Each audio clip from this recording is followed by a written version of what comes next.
नमस्कार, आज तारीख है 8 नवंबर, दिन शनिवार। मैं हूं अरुण पांडे। आप सुन रहे हैं द लेंस का न्यूज पॉडकास्ट राउंड अप, जहां होंगी खबरें देश दुनिया की और आखिर में होगी खबर खास, जिसमें चर्चा होगी नोटबंदी के 9 साल की। संसद का शीतकालीन सत्र 1 दिसंबर से 19 दिसंबर तक चलेगा। केंद्र सरकार के इस प्रस्ताव पर राष्ट्रपति द्रौपदी मुर्मू ने मंजूरी दे दी है। केंद्रीय मंत्री किरण रिजिजू ने एक्स पर इसकी जानकारी दी। महज 15 दिनों वाला यह सत्र हाल के दिनों का सबसे छोटा सत्र होगा। बिहार विधानसभा चुनाव के नतीजों के ठीक बाद शुरू हो रहे इस सत्र पर सबकी निगाहें टिकी हैं। माना जा रहा है कि यह सत्र काफी हंगामेदार हो सकता है। वहीं मुख्य विपक्षी दल कांग्रेस ने सत्र की छोटी अवधि पर सवाल उठाए हैं। कांग्रेस महासचिव जयराम रमेश ने कहा कि सत्र न सिर्फ देरी से हो रहा है बल्कि असामान्य रूप से छोटा भी है। उन्होंने पूछा कि इससे सरकार क्या संदेश देना चाहती है। रमेश ने आरोप लगाया, सरकार के पास ना तो कोई काम है और ना कोई विधेयक। उधर महाराष्ट्र के पुणे के मुंधावा इलाके में 40 एकड़ सरकारी जमीन की अवैध बिक्री मामले ने सियासी तूफान खड़ा कर दिया है। 1800 करोड़ की इस जमीन को पार्थ पवार की कंपनी को महज 300 करोड़ में बेचने और 21 करोड़ की स्टाम्प ड्यूटी माफ करने के आरोप लगे हैं। विपक्ष ने डिप्टी सीएम अजीत पवार और उनके बेटे पार्थ पर निशाना साधा है। इस मामले में मुख्यमंत्री देवेंद्र फडणवीस ने सख्त तेवर दिखाते हुए कहा, किसी को बख्शा नहीं जाएगा। हालांकि दर्ज एफआईआर में पार्थ पवार का नाम नहीं है। इस मामले में अजीत पवार का कहना है कि पार्थ ने कोई दस्तावेज साइन नहीं किया और उनकी जमीन के सरकारी होने की जानकारी नहीं थी। सौदा रद्द कर दिया गया है। फडणवीस ने यह भी कहा है कि एफआईआर सिर्फ दस्तावेज साइन करने वालों पर होती है। जांच में नए नाम सामने आए तो उन पर भी कार्रवाई होगी। बिहार के व्यस्त चुनावी कार्यक्रम के बीच प्रधानमंत्री नरेंद्र मोदी ने आज वाराणसी से 4 नई वंदे भारत एक्सप्रेस ट्रेनों को हरी झंडी दिखाई। बनारस, खजुराहो, लखनऊ, सहारनपुर, फिरोजाबाद, नई दिल्ली और एर्नाकुलम बेंगलुरु रूट पर ये सेमी हाई स्पीड ट्रेनें अब यात्रियों की सेवा में होंगी। खासतौर पर बनारस खजुराहो वंदे भारत से दोनों शहरों के बीच सीधी कनेक्टिविटी हो जाएगी, जो विंध्याचल, प्रयागराज छिवकी और चित्रकूट धाम करवी होते हुए खजुराहो पहुंचेगी। वाराणसी से चलने वाली ये 8वीं वंदे भारत ट्रेन है।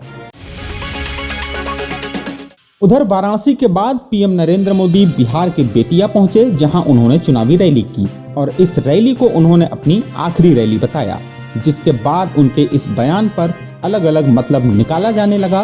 दरअसल बिहार में दूसरे चरण का मतदान 11 नवंबर को होना है और 9 नवंबर की शाम को चुनाव प्रचार पर विराम लग जाएगा।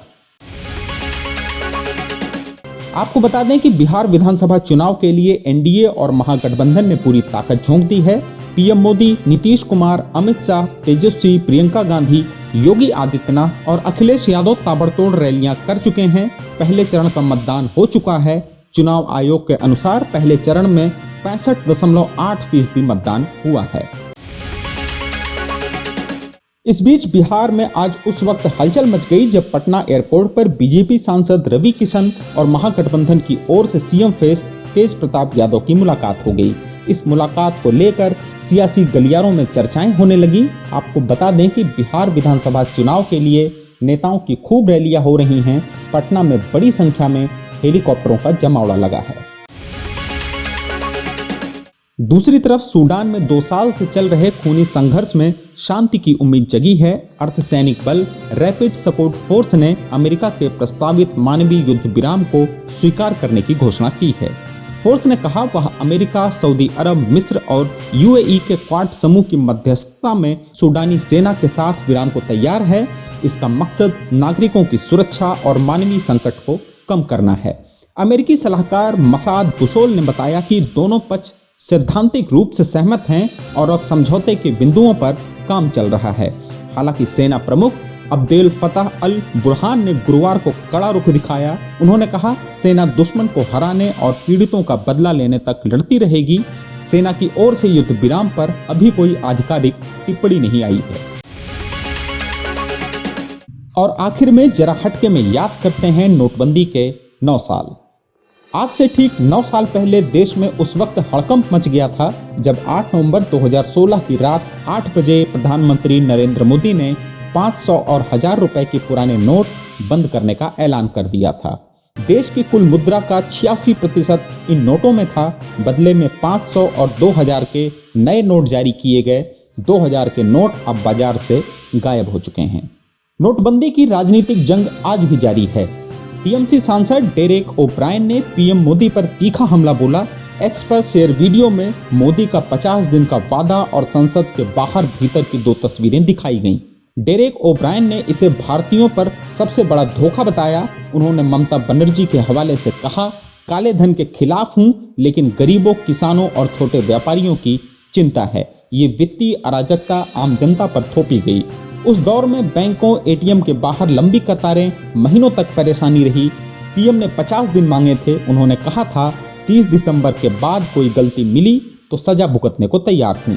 अब 9 साल बाद भी वही सवाल है, नोटबंदी ने क्या बदला? नोटबंदी पर द लेंस ने एक अलग से वीडियो रिपोर्ट की है, जिसे आप हमारे इसी यूट्यूब चैनल पर देख सकते हैं।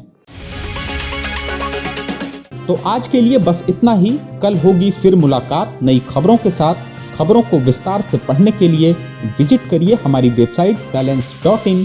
यूट्यूब के अलावा हमारे पेज को फेसबुक और इंस्टाग्राम पर भी फॉलो करें। शुक्रिया।